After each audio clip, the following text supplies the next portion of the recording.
don't qualify to the main race before you guys actually race track. So I don't think it's quite as rough yet, but I think if they allow it throughout the weekend, it's going to be a really That's what I'm watching for.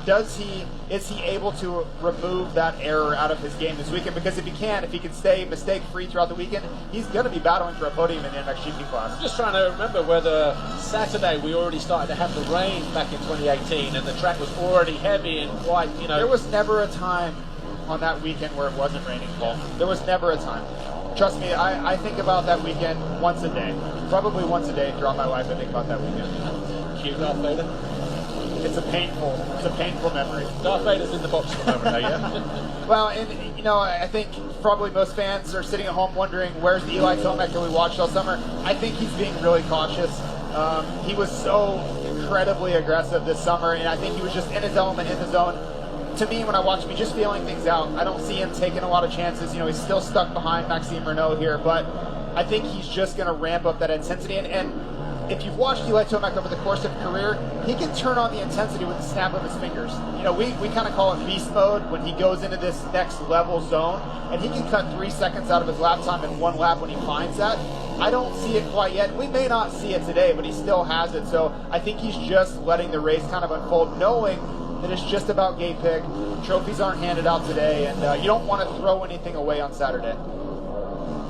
Yeah, I'll go as fast as actually the lap that he passed Evans last time around, 2:02.8, and just coming up short there and decided not to triple up as he tried to find his way past Renault a moment ago.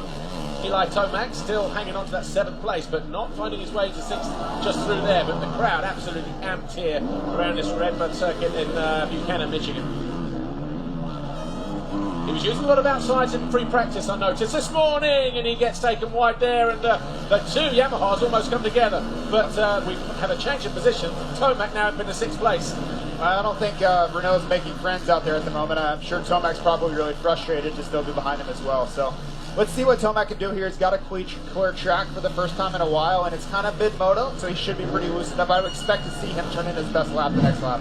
Just watch this here. Obviously, he decides to commit to the outside, and normally he would cut back, but he's been taken all the way wide there. And actually, Maxime Renault didn't do anything wrong there. Held his line. Yeah. I mean, if you're Tomac, you're going to look at it and say, why are you drifting so wide, right? The pass has already been made. But if you're Renault, you're supposed to protect your line. So it's racing. Of course, they're going to go for the same line. But the angle that we had from the back there, it looked like, he was drifting wide. But when you look from the drone cam, you can see where those lines are from that inside, where they're just naturally going that way anyway. So, if they had collided, it would have been a racing incident, but he would have had a hard job getting out of here alive. Sure, and for me as an American, I'm going to say that Team France is doing something wrong in every scenario. We just have to start there. He has done for 5 years running. Nothing lost. I'm sure Tomac was okay, fine, push me wide, I'm going around anyway.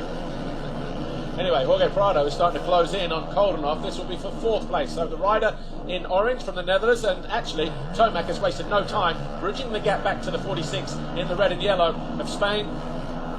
Yeah, this is really what I was looking for. If Tomac could pick it up, turn in his best sectors, which he has, and go towards the front. Like, he doesn't have to win this race, that's fine, no problem, but show the speed, get the intensity, work the bugs out, so when you get out there Sunday, all of this indecision and the hesitancy that he showed in the first half of this moto is out of the way. 2 fastest sectors so far, but Gray in sector 3. He's obviously caught the tail end of these 2 riders here. Oh, and Prado looks over his shoulder, knows that the rider behind is going to jump, and Tomac does, and he rounds the outside. Well, and I'll tell you this, his ability to close up to these guys this fast breeds confidence. This is what he would want. Like, he's not smiling in his helmet because he's breathing too hard, but this is what he wants to see out of himself. It's like, okay, I got clear, and I pulled right up on them within 1 lap. So any doubts that that may have been starting to show roots at the beginning of the race are quickly eradicated. Yeah, and obviously setting his fastest lap of the race, a 2:03.3, not the fastest lap of the race. That was Jago Geerts on the third lap. We're on lap 6 now, so 5 complete in this race. 7 minutes plus 2 laps to go. And Jorge Prado, not the easiest rider to pass in MXGP. What will Tomac make of that? I don't think it's going to slow him down. He's going to make the pass there. Once he gets into this mode, and I think he thinks too much. He thinks about what he's doing instead of just reacting. Once he goes into this mode where he's just allowing instinctual riding to take over, it's usually curtains for everybody else. So Tomac then, the gap between him and our race leader, Jago Geerts, was about 10.9 at the start of the lap. But yeah, he kept to the inside. That was a decision that he'd already made. I'm going regardless. Yeah, and this is Eli. And this lap's even quicker because he's developing into that mode. Maxime Renault there, riding around in 7th position. Again, the French, their experience of this. And I think some of these riders, and Tomac included, you know, as he goes around the outside of Koldenhoff, moves up into 4th place. Beast mode has been activated. Yeah, this is classic Eli Tomac, right? And this is what I was most worried about, is I wouldn't see this. I would see him be hesitant the whole way, finish 6th, and then he has to sleep with all of that doubt. I think that's gone now, and he's just doing what he does. Around the outside, he commits, and actually should never have been allowed the comfortable manoeuvre around the outside there. But Koldenhoff, I think, just getting through this one. Yeah. And maybe just riding it out. Yeah, and when somebody comes up on you that fast and makes a move that decisive, there's not a lot you can do. I mean, he's already put 20 meters into him. You know, I think Koldenhoff understood that, hey, he's going by either way. I'm not going to put us both on the ground here on Saturday. Another personal best, 2:03.2. So twice in the 2:03s, Tomac as he moves up into 4th place. 2 passes in the space of a lap, Koldenhoff and Prado. So going from 6th to 4th, the 101 from the United States of America. Yeah, you can feel that building. It was just slowly ramping up now, and I wouldn't be surprised for it to see him close it. I don't think he's going to get to the top 2, but I would expect to see him get past Ciro before this is all said and done. 2 seconds lap quicker than the race leader, 3 seconds quicker than Evans in 3rd, and you know what? I think there could be still only 8.5 seconds. So we're 2-minute lap times, let's say, on average. So 2 minutes. So we've got about 3-4 laps to go.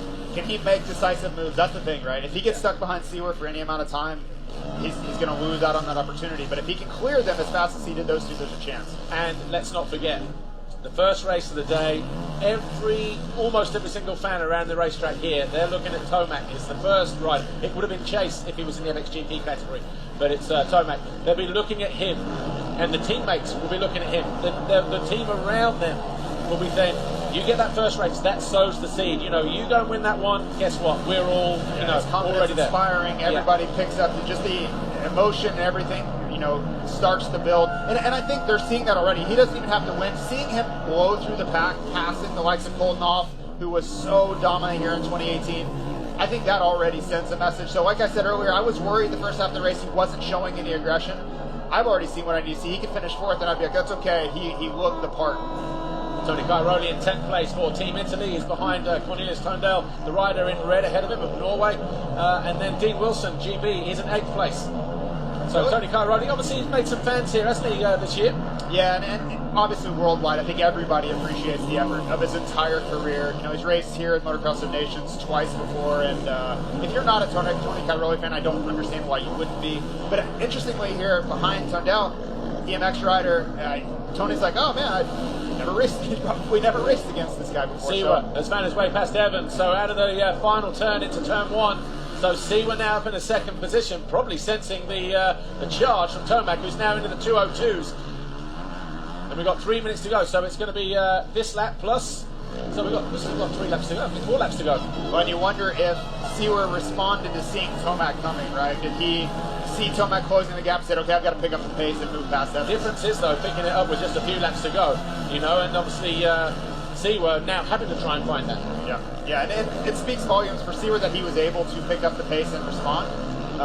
I see Tomac getting past, as we see Cairoli still trying to move forward here. And he's actually got Dylan Wright right on his tail. Dylan Wright won every single moto in the Canadian National Series. Just a wildly dominant year for Dylan Wright. And he's no stranger to these MXGP riders as well. Yeah, and obviously when we saw, I would like to see a replay of the start, well, we'll see it later on, but it looked like it was he that crashed through the off the gate. But look, a mean, that's just efficiency right there. Tomac onto the rear of Evans now up in the third place. Fans on their feet, absolutely rooting like they, cheering for him like they